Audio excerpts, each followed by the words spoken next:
27 August বরকাঠাল Shantikali আশ্রমের মন্দির উদ্বোধনে থাকছেন উত্তরপ্রদেশের মুখ্যমন্ত্রী যোগী আদিত্যনাথ। আগামী 27 আগস্ট মোহনপুর মহকুমার অন্তর্গত বরকাঠাল স্থিত শ্রী শ্রী শান্তিকালী আশ্রমের মন্দির উদ্বোধন হবে। এই উদ্বোধনী অনুষ্ঠানে উপস্থিত থাকবেন রাজ্যের মুখ্যমন্ত্রী প্রফেসর ডাক্তার মানিক সাহা, আসামের মুখ্যমন্ত্রী হেমন্ত বিশ্ব শর্মা, উত্তরপ্রদেশের মুখ্যমন্ত্রী যোগী আদিত্যনাথ সহ রাজ্যের অন্যান্য মন্ত্রী, নেতা নেত্রী সহ বিশিষ্ট ব্যক্তিত্ববর্গেরা। রবিবার এক বৈঠক অনুষ্ঠিত হয় শ্রী শ্রী শান্তিকালী আশ্রমের মন্দির উদ্বোধনকে সামনে রেখে আশ্রমের মহারাজ পদ্মশ্রী চিত্ত মহারাজের নেতৃত্বে। এই সময় উপস্থিত ছিলেন মন্ত্রী বিকাশ দেববর্মা, মন্ত্রী সুশান্ত চৌধুরী, পশ্চিম ত্রিপুরা লোকসভা আসনের প্রাক্তন সাংসদ রেবতী ত্রিপুরা সহ অন্যান্যরা।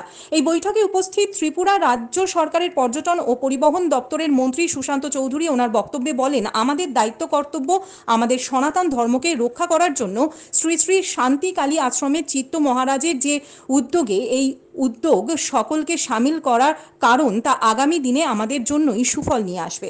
আমাদের কাজটা একটু আলাদা, গুরুজির কাজটা একটু আলাদা, কিন্তু আমাদের লক্ষ্য আমাদের শক্তিশালী করা।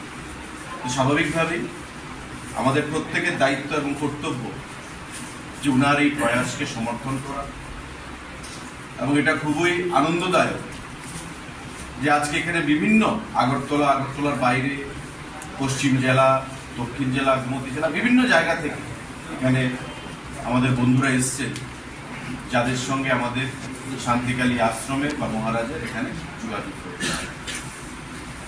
অনেকে প্রতিশ্রুতি দিয়েছেন আগামী 27 তারিখের কর্মসূচিকে সাফল্যমণ্ডিত করার জন্য তাদের ভূমিকা কি থাকবে।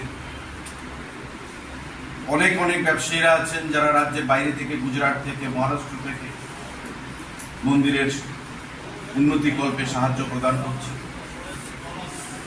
এবং আমাদের দায়িত্ব, কর্তব্য যে আমাদের এই সনাতন ধর্মকে, হিন্দু ধর্মকে রক্ষা করার জন্য ওনার যে প্রয়াস, তার মধ্যে নিজেদেরকে সেখানে উৎসর্গ করা। ব্যুরো রিপোর্ট, হাল্লা বল।